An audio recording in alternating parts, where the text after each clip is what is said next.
شام کے 5 بجے ہیں۔ السلام علیکم، یہ ریڈیو پاکستان ہے۔ عمرانہ ناہید سے خبریں سنیے۔ پہلے اہم خبروں کا خلاصہ۔ وزیر اعظم نے عالمی اقتصادی فورم اور ڈیجیٹل تعاون تنظیم کے مشترکہ ڈیجیٹل براہ راست غیر ملکی سرمایہ کاری اقدام میں پاکستان کی شمولیت کا خیر مقدم کیا ہے۔ نائب وزیر اعظم نے متعلقہ وزارتوں کو ہدایت کی ہے کہ مراکش کے قریب کشتی کے حادثے کا شکار ہونے والے پاکستانیوں کو مدد فراہم کریں۔ پاکستان اور جنوبی کوریا نے اقتصادی تعاون کو فروغ دینے کے لیے ایک تاریخی معاہدے پر دستخط کیے ہیں۔ غزہ میں کل سے جنگ بندی کا آغاز ہوگا۔ اور اب خبریں تفصیل کے ساتھ۔ وزیر اعظم شہباز شریف نے پاکستان کی عالمی اقتصادی فورم اور ڈیجیٹل تعاون تنظیم کے براہ راست مشترکہ ڈیجیٹل غیر ملکی سرمایہ کاری اقدام میں شمولیت کا خیر مقدم کیا ہے۔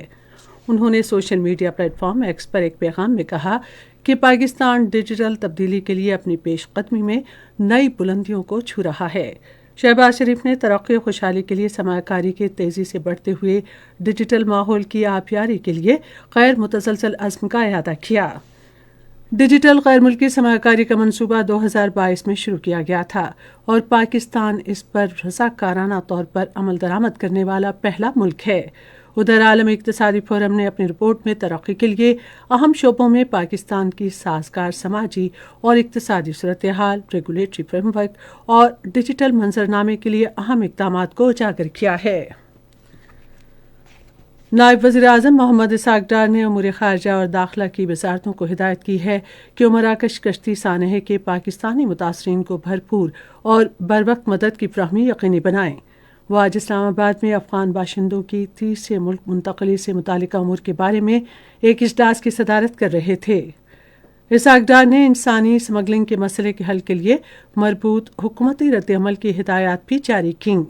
اجلاس میں مراکش کے سمندر میں کشتی ڈوبنے کے واقعے کا تفصیلی جائزہ بھی لیا گیا، جس کے نتیجے میں کئی اموات ہوئی ہیں۔ سینیٹ کے چیئرمین یوسف رضا گیلانی نے ملک میں امن و استحکام برقرار رکھنے کے پختہ عزم کا اعادہ کیا ہے۔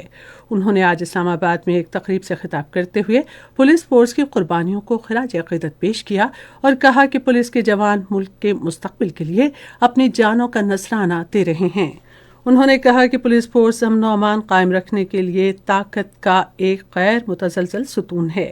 انہوں نے کہا کہ پوری قوم یکجہتی کے اظہار کے لیے شہداء کے خاندانوں کے ساتھ کھڑی ہے۔ پاکستان مسلم لیگ نون کے رہنما طارق فضل چودھری نے کہا ہے کہ حکومت پی ٹی آئی کے ساتھ مذاکرات کا سلسلہ جاری رکھنے کی خواہش مند ہے۔ انہوں نے آج اسلام آباد میں ایک نیوز کانفرنس سے خطاب کرتے ہوئے کہا کہ عدالتی فیصلوں کو مذاکرات سے نہ جوڑا جائے۔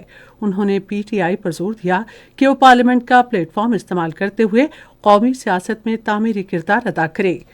19 کروڑ پاؤنڈ کے القادری ٹرسٹ کیس کے فیصلے کے حوالے سے طارق فضل چودھری نے کہا کہ فیصلہ واضح اور غیر مبہم ہے۔ پاکستان اور جنوبی کوریا نے معاشی شراکت داری کے معاہدے پر دستخط کیے ہیں، جس سے دونوں ممالک کے درمیان تجارتی تعلقات کے نئے باب کا آغاز ہوگا۔ جنوبی کوریا کے وزیر تجارت انگ کیو چیونگ نے کوریا کی صنعتی بنیاد کو پاکستان منتقل کرنے کا منصوبہ پیش کیا ہے، جس سے خوراک، آئی ٹی، معدنیات، ٹیکسٹائل اور لاجسٹکس شعبوں میں تعاون کے مواقع بڑھیں گے۔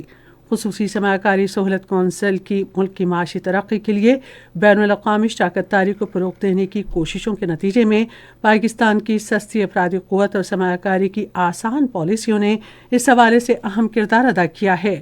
اس معاہدے سے دونوں ملکوں کے درمیان تجارت، سرمایہ کاری اور دیرینہ سفارتی تعلقات کی عکاسی ہوتی ہے۔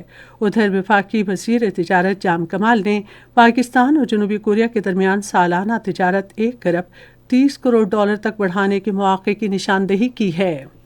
انہوں نے پاکستان کے کاروباری اداروں پر زور دیا کہ وہ جنوبی کوریا کی ٹیکنالوجی سے استفادہ کریں۔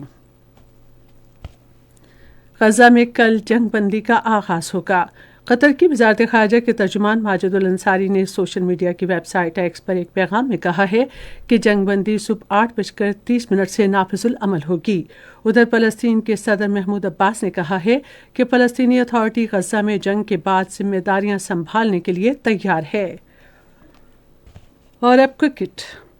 ملتان میں 2 ٹیسٹ میچوں کی سیریز کے پہلے کرکٹ ٹیسٹ میں پاکستان نے ویسٹ انڈیز کے خلاف اب سے تھوڑی دیر پہلے تک اپنی دوسری اننگز میں 109 رنز بنائے تھے اور اس کے 3 کھلاڑی آؤٹ ہوئے۔